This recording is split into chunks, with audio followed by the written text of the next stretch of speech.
കരാറുകാരോടുള്ള ഗവൺമെന്റിന്റെ അവഗണനയ്ക്കെതിരെ പ്രതിഷേധ സമരം സംഘടിപ്പിച്ചുകൊണ്ട് മണ്ണാർക്കാട് AKGCA താലൂക്ക് കമ്മിറ്റി. മണ്ണാർക്കാട് കരാറുകാരോടുള്ള ഗവൺമെന്റിന്റെ അവഗണനയ്ക്കെതിരെയാണ് മണ്ണാർക്കാട് AKGCA താലൂക്ക് കമ്മിറ്റി പ്രതിഷേധ സമരവും പ്രകടനവും സംഘടിപ്പിച്ചത്.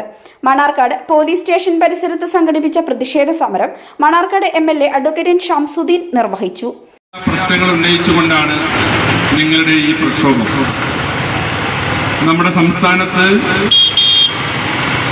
ഇന്ന് കരാറുകാർക്ക് അവർ ചെയ്ത പ്രവൃത്തിയുടെ പണം കൊടുക്കുന്നതിൽ സർക്കാർ വലിയ വീഴ്ചയാണ് വരുത്തിയിട്ടുള്ളത്.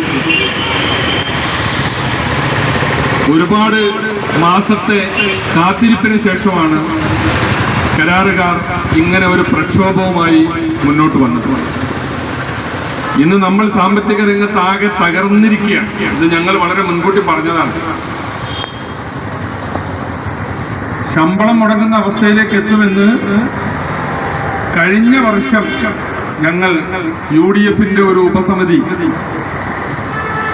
സാമ്പത്തിക കാര്യങ്ങളെക്കുറിച്ച് വിലയിരുത്തി ഒരു ധവളപത്രം കൊടുക്കേണ്ടത്. അന്ന് ഞങ്ങൾ ആശങ്കപ്പെട്ടതാണ് നമ്മുടെ സംസ്ഥാനത്ത് സർക്കാർ ശമ്പളവും പെൻഷനും മുടങ്ങുന്ന അവസ്ഥയിലേക്ക് കേരളം പോകും. ഇപ്പൊ എന്താ സ്ഥിതി? സാമൂഹ്യ സുരക്ഷാ ക്ഷേമ പെൻഷനുകൾ നൽകിയിട്ട് ഒരുപാട് മാസങ്ങളായി, 6 മാസത്തിലധികമായി. കരാറുകാർക്ക് പണം കൊടുക്കാതെയായിട്ട് വർഷങ്ങളായി. പിന്നെ ശമ്പള കാര്യത്തിൽ ഇപ്പോൾ അത് സംഭവിച്ചു.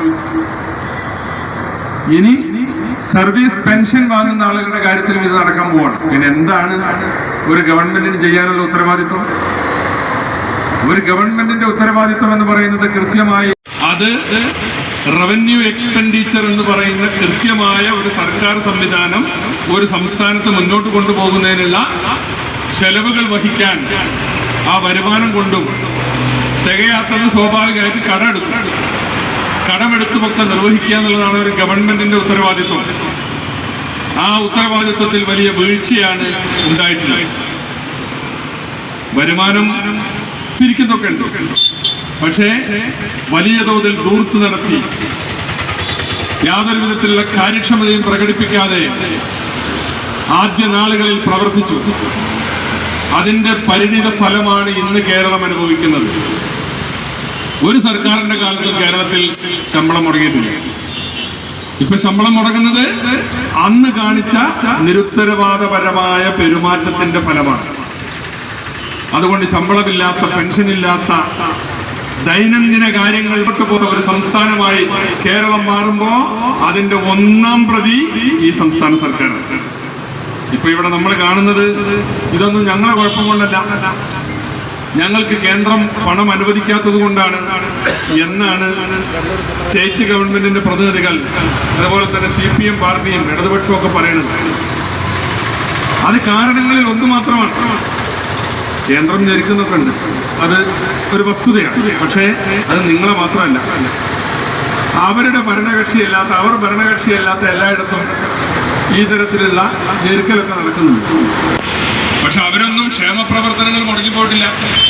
കർണാടകയിൽ മുടങ്ങിയിട്ടില്ല, തെലുങ്കാനയിൽ മുടങ്ങിയിട്ടില്ല, തമിഴ്നാട്ടിൽ മുടങ്ങിയിട്ടില്ല.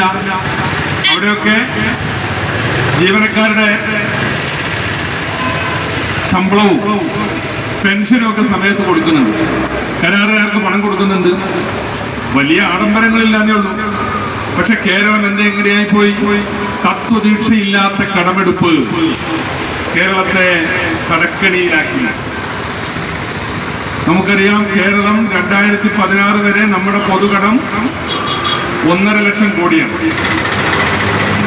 ഇപ്പൊ 2024 8 കൊല്ലം പിന്നിടുമ്പോ നമ്മളുടെ പൊതുകടം 4 ലക്ഷം കോടിയാണ്. കേരളത്തിൽ ഇന്നേ വരെ ഭരിച്ച സർക്കാരുകളെല്ലാം കൂടി എടുത്ത കടം 1.5 ലക്ഷം കോടി. 8 കൊല്ലം കൊണ്ട് ഈ ഗവൺമെന്റ് എടുത്ത കടം 2.5 ലക്ഷം കോടി. ഇതൊക്കെ വെറുതെ എടുത്ത് കൂട്ടിയാൽ പോരാ, പലിശ കൊടുക്കണം. ഇപ്പൊ വർഷം 40,000 കോടി നമ്മുടെ വരുമാനത്തിൽ നിന്ന് പലിശയായിട്ടാണ് പോകുന്നത്. പിന്നെ കടത്തിന്റെ പരിധി കൂടുമ്പോൾ കേന്ദ്ര ഗവൺമെന്റിൽ നിന്നുള്ള കടമെടുപ്പ് പരിധി നിയന്ത്രിക്കപ്പെടും. അതും നിയന്ത്രിക്കപ്പെട്ടു, അവിടെ നിന്നും കിട്ടാനില്ല. അങ്ങനെയാണ് നമ്മൾ ഈ കടക്കണിയിൽ വന്നു പെടുന്നത്. അപ്പൊ ഗവൺമെന്റിന്റെ പോരായ്മയാണ് ഇന്ന് കാണുന്ന ഈ പ്രതിസന്ധിയുടെ കാരണം. കൃത്യമായി കിട്ടേണ്ട മേഖലകളിൽ നിന്ന് നികുതി പിരിക്കുന്നതിലും അലംഭാവമുണ്ടായി. അങ്ങനെ അതിന്റെ വിശദാംശങ്ങൾ പറയുകയാണെങ്കിൽ ഒരുപാട് വലിയ എക്കണോമിക്സ് പറയേണ്ടി വരും. ഞാൻ അതിലേക്കൊന്നും പോകുന്നില്ല, ഒരുപാട് വിശദമായിട്ട് സംസാരിക്കേണ്ടി വരും. അപ്പൊ അതുകൊണ്ട് നമ്മുടെ നാട്ടിലെ വികസന പ്രവർത്തനങ്ങൾ നിശ്ചലമാവുകയാണ്. ഈ കരാറുകാർക്ക് പണം കൊടുക്കാത്തത് കൊണ്ട് ഗവൺമെന്റ് പ്രഖ്യാപിക്കുന്ന ഞങ്ങൾ ജനപ്രതിനിധികൾ ഉൾപ്പെടെ കൊണ്ടുവരുന്ന വികസന കാര്യങ്ങൾ ഏറ്റെടുക്കാൻ നാട്ടിൽ കരാറുകാരില്ലാത്ത സ്ഥിതി കേരളത്തിലുണ്ടായിട്ടുണ്ട്. അപ്പൊ ഇതിന് മാറ്റം വരണം. ഗവൺമെന്റ് മറ്റേത് മേഖലകൾ മാറ്റിവെച്ചാലും കുഴപ്പമില്ല, കരാറുകാർക്ക് കൊടുക്കാനുള്ളത് കൊടുത്താലേ ഇവിടുത്തെ നിർമ്മാണ പ്രവർത്തനങ്ങൾ നടക്കൂ. ജീവനക്കാരുടെ ശമ്പളം മുടങ്ങിയാൽ അത് അവരുടെ അസംതൃപ്തി, എല്ലാ അർത്ഥത്തിലുമുള്ള ഭരണത്തെ ബാധിക്കും. അപ്പോ ഇതൊക്കെ മന്ത്രിമാർ പഠിക്കണം, ഇതൊക്കെ മുഖ്യമന്ത്രി പഠിക്കണം. അങ്ങനെ ഇവിടെ ഈ കരാറുകാരുന്നയിക്കുന്ന ന്യായമായ ആവശ്യങ്ങൾ പരിഹരിക്കാൻ മുന്നോട്ട് വന്നില്ലെങ്കിൽ അതിശക്തമായ പ്രക്ഷോഭത്തെ നിങ്ങൾ നേരിടേണ്ടി വരും. ഇവിടെ വലിയൊരു വികസന മുരടിപ്പ് ഇപ്പൊ തന്നെ മുരടിപ്പാണ്, അതൊന്നുകൂടി ശക്തിപ്പെടും. ഇതൊക്കെ നിങ്ങൾക്ക് വേണ്ടി വളരെ പല സന്ദർഭങ്ങളിൽ വളരെ ശക്തമായി തന്നെ നിയമസഭയിൽ ഞങ്ങൾ ആവശ്യപ്പെട്ടിട്ടുള്ളതാണ്.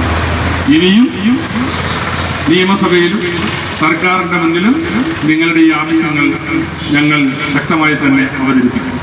കടമെടുത്ത് ലോണെടുത്ത് പ്രവൃത്തി നടത്തുന്ന കരാറുകാരൻ ആ ലോണിന് അവൻ പലിശ കൊടുക്കണം, എന്നിട്ടോ സമയത്തിന് ബില്ല് മാറി കിട്ടും ഇല്ല. അങ്ങനെ വന്നാൽ എങ്ങനെ ഈ കരാറ് പണി മുന്നോട്ട് പോകും? കരാറ് പണി പലരും നിർത്തി. ആത്മഹത്യയുടെ വക്കിലെത്തിയ കരാറുകാരെ കുറിച്ച് ഞങ്ങൾക്കറിയാം. അപ്പോ അതൊക്കെ വലിയ പ്രതിസന്ധിയാണ്. ഒരു ഗവൺമെന്റിന്റെ ഏറ്റവും പ്രഥമമായ ഉത്തരവാദിത്വം എന്ന് പറയുന്നത് ഇതൊക്കെ പരിഹരിക്കലാണ്. ഞാൻ പറഞ്ഞാൽ ഇത് ഒരു പൊതുസംഘടനയാണ്. സ്വാഭാവികമായ ഒരു ഗവൺമെന്റിന്റെ പോരായ്മ പറഞ്ഞു വരുമ്പോൾ രാഷ്ട്രീയത്തിലേക്ക് കടക്കും അല്ലേ? അപ്പൊ അങ്ങനെ അങ്ങോട്ട് പോണ്ട എന്ന് കരുതിയിട്ടാണ്, അങ്ങനെ അങ്ങോട്ട് പോണ്ടെന്ന് കരുതിയിട്ടാണ് ഇവിടെ കേരളീയം നടത്തലല്ല ഇപ്പം ചെയ്യേണ്ടത്. കേരളീയം നടത്തിയത് 37 കോടി രൂപ ഒരു കുഴപ്പമില്ലാതെ കൊടുത്തല്ലോ. എന്താ കേരളീയം നടത്തിയത് കേരളത്തിന് കിട്ടിയത്? തിരുവനന്തപുരത്ത് 7 ദിവസം വലിയൊരു ഉത്സവം നടത്തി. ഉത്സവങ്ങളും നേർച്ചകളൊക്കെ നമ്മുടെ നാട്ടിൽ സംഭവമുണ്ട്. അതൊക്കെ അതിന്റെ ഭാഗമായിട്ട് നടന്നോളും. പിന്നെ സർക്കാരിന്റെ പബ്ലിസിറ്റിക്ക് അത് നടത്തണം.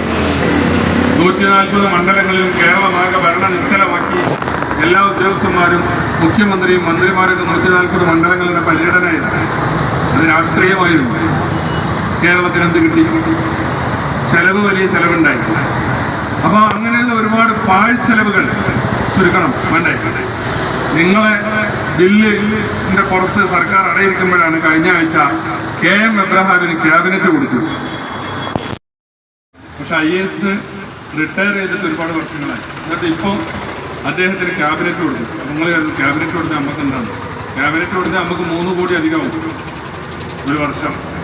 അദ്ദേഹത്തിന്റെ സ്റ്റാഫ്, അദ്ദേഹത്തിന്റെ സുരക്ഷ, ഒരു ക്യാബിനറ്റ് റാങ്കിലുള്ള ആൾ വെറുതെ പോരാ. പിന്നൊരു പോലീസ് വേണം, പിന്നൊരു പോലീസ് വേണം, സൗകര്യങ്ങൾ വേണം അല്ലേ? അപ്പൊ ഇതൊക്കെയാണ് ഞാൻ പറയുന്നത്. ഗവൺമെന്റ് വീണ്ടും വിചാരമില്ലാതെ പ്രവർത്തിക്കുന്നു. KB തോമസിന് ഡൽഹിയിലൊരു ജോലി പറയുമ്പോൾ അതാണ്. ഇതിലെല്ലാ രാഷ്ട്രീയക്കാരുണ്ട്, എനിക്കറിയാം. ഈ ഇരിക്കുന്ന മുഖങ്ങളിൽ തന്നെ പലരുണ്ട്. പക്ഷെ അങ്ങനെ നമ്മൾ ഗവൺമെന്റിനെ വിമർശിക്കുമ്പോൾ അത് രാഷ്ട്രീയമായി പോകരുത് എന്നെനിക്ക് നിർബന്ധമുണ്ട്.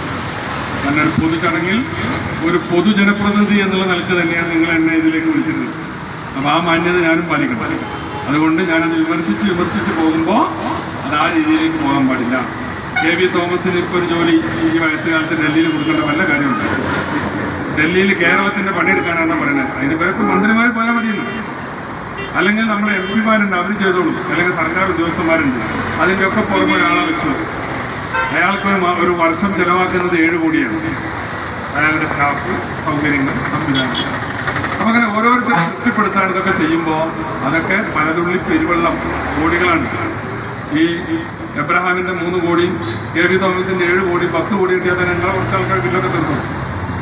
അങ്ങനെ എത്ര ആളെ ബില്ല് തീർക്കാം, എത്ര പ്രശ്നങ്ങൾ പരിഹരിക്കാം. അപ്പോൾ സർക്കാർ അതിലേക്ക് ശ്രദ്ധിക്കണം, കാര്യക്ഷമമായി പ്രവർത്തിക്കണം. കരാറുകാരുടെ അസംതൃപ്തി നാട്ടിൽ മുരടിപ്പുണ്ടാക്കും. അതുകൊണ്ട് ഇത് ഗൗരവമായി കാണണം എന്ന് മാത്രം സൂചിപ്പിച്ചുകൊണ്ട് നിങ്ങളുടെ ഈ പ്രശ്നങ്ങളിൽ നിങ്ങൾക്കൊപ്പം ഞങ്ങൾ ഉണ്ടാകും, അതിശക്തമായി ഉന്നയിക്കേണ്ട വേദികളിൽ ഉന്നയിക്കുമെന്ന് പറഞ്ഞുകൊണ്ട് ഈ സമരത്തിന്റെ ഔപചാരികമായ ഉദ്ഘാടന കർമ്മം നിർവഹിച്ചതായി പ്രഖ്യാപിച്ചുകൊണ്ട് ഞാൻ എന്റെ എളിയ വാക്കുകൾ ഉപസംഹരിക്കുന്നു. INTUC സംസ്ഥാന നിർവഹണ സമിതി അംഗം PR സുരേഷ് മുഖ്യപ്രഭാഷണം നടത്തി. താലൂക്ക് പ്രസിഡന്റ് സജി തോമസ് അധ്യക്ഷത വഹിച്ച സമരത്തിൽ AKGCA സംസ്ഥാന വൈസ് പ്രസിഡന്റ് ശ്രീ നന്ദകുമാർ, സംസ്ഥാന ഓർഗനൈസിംഗ് സെക്രട്ടറി ബാലകൃഷ്ണൻ എന്നിവർ പങ്കെടുത്ത പരിപാടിയിൽ താലൂക്ക് സെക്രട്ടറി ജംഷീദ് സ്വാഗതം പറഞ്ഞു.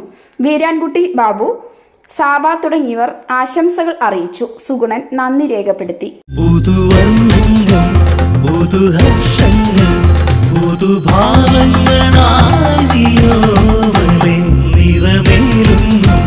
നവവാസന്തം പ്രിയ താരുണ്യമായി പൊന്നാതിരേ മണ്ണാർക്കാടിന് ഇനി പുതിയ വസന്തം. വസന്തം wedding castle opposite KTM high school.